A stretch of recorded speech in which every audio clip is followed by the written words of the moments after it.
Dear students, आज हमने lecture पढ़ना है, लेक्चर नंबर 8 10 फिजिक्स का, चैप्टर नंबर 10 का। आज हमारा टॉपिक है रिपल टैंक। तो सबसे पहले हम रिपल टैंक की डेफिनेशन करेंगे।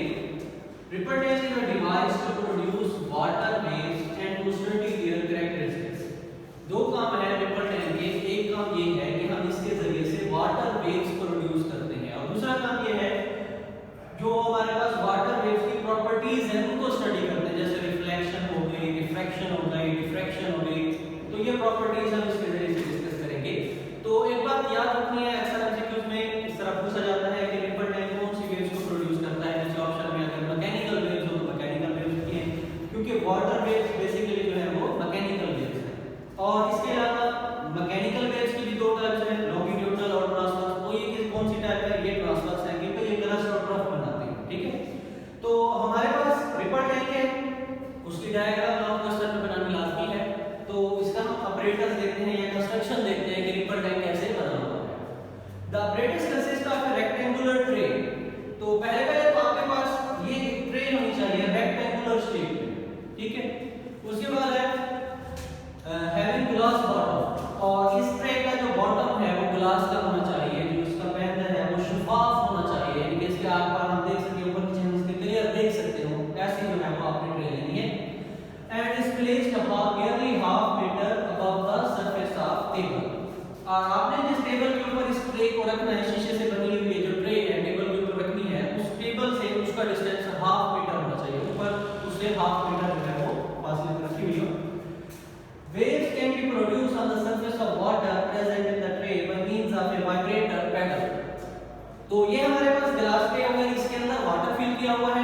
ये हमारे पास हो गया वाइब्रेटर। वाइब्रेटर क्या है? वो एक सिस्टम है, किस तरह बना हुआ है इसको जरा समझते हैं। ये हमारे पास वुडन बार है, लकड़ी की बनी हुई एक बार है स्ट्रेट। इसके ऊपर हमने इलेक्ट्रिक मोटर फिक्स कर दी है। तो ये मोटर फिक्स है, उसको हमने जोड़ दिया पावर सप्लाई के साथ। अब होता ये है कि जो ही हम पावर सप्लाई से इसको ऑन करते हैं, मोटर करती है वाइब्रेट करती है। ये हमारे पास जो है वो वुडन बार होगी, इसके ऊपर वाइब्रेटर है। जो ही मोटर वाइब्रेट करेगी तो ये वुडन बार भी क्या करेगी? वाइब्रेट। नीचे वाटर लगा, तो ये वाइब्रेट करते हुए वाटर की सरफेस को टच करेगी इस तरह। जब ये टच करेगी तो उसके ऊपर क्या पैदा होगी? वेव्स पैदा होगी।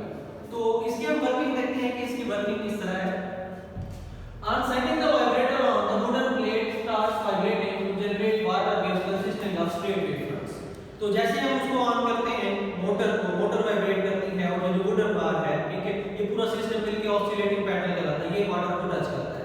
जो ही टच करता है तो वहां पर वेव्स पैदा होती हैं। ये वेव फ्रंट्स क्या चीज है? वेव फ्रंट सीधी वेव्स को कहते हैं, क्योंकि हमारे पास जो वाइब्रेटर है वो सीधा लगाया हुआ है, तो वेव सीधी पैदा होगी। अगर हमारे पास वाइब्रेटर सर्कुलर होता तो वेव्स भी सर्कुलर पैदा होगी। तो ये सीधा वाइब्रेटर लगाने की वजह से सीधी वेव्स पैदा होंगी, सीधी वेव्स को वेव फ्रंट्स कहते हैं। And electric bulb is above the tray to observe the image of water waves on the paper screen. अब यहां पर लैंप लगा हुआ है, इसका क्या काम है? इसका बहुत अहम काम है, क्योंकि ये हमारे पास जो है वो ट्रांसपेरेंट है। नीचे हमने यहां पर स्क्रीन रखी हुई है। स्क्रीन का मतलब है कोई सफेद कागज रख दिया, सफेद कपड़ा रख दिया, जिसके ऊपर हम इमेज हासिल कर सके। ठीक है, तो ऊपर जो लैंप लगा हुआ है, अब ये रोशनी देता है, यहाँ पर जो वेव्स पैदा होती है उनका इमेज हमें यहाँ पर नजर आता है स्क्रीन के ऊपर। तो यहाँ स्क्रीन पर हमें जो है वो ब्राइट और डार्क लाइंस नजर आएंगी वेव्स के तौर पर, जो आगे की तरफ मूव कर रही होगी। ठीक है, ये वेव फ्रंट्स हमें मूव करते हुए नजर आएंगे। ठीक है, उसके बाद है the crust and trough of the wave appear the bright and dark lines respectively on the screen. अब ये जो हमारे पास वेव्स बन रही है, तो मैंने शुरू में कहा था कि ये हमारे पास ट्रांसवर्स वेव्स है, मैकेनिकल वेव्स हैं और ट्रांसवर्स वेव्स हैं। तो इसलिए ये हमारे पास ट्रांसफर वेव्स है, क्योंकि ये क्या बना रही है? क्रस्ट और ट्रफ बना रही है। तो आपको डार्क एंड ब्लैक जो है, डार्क भी नजर आ रही है और ब्राइट भी नजर आ रही है। तो जो हमारे पास ब्राइट है वो क्रस्ट में, मतलब ऊपर से जो लाइट पड़ रही है उसको रिफ्लेक्ट कर रही है, और जो हमारे पास ट्रफ है ये हमें क्या नजर आ रहे हैं? डार्क नजर आ रहे हैं। तो ये उस लाइट को क्या कर रहे हैं? एब्जॉर्ब कर रहे हैं।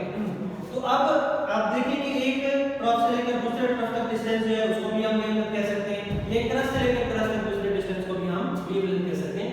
तो ये हमारे पास था रिपल टैंक, और हमने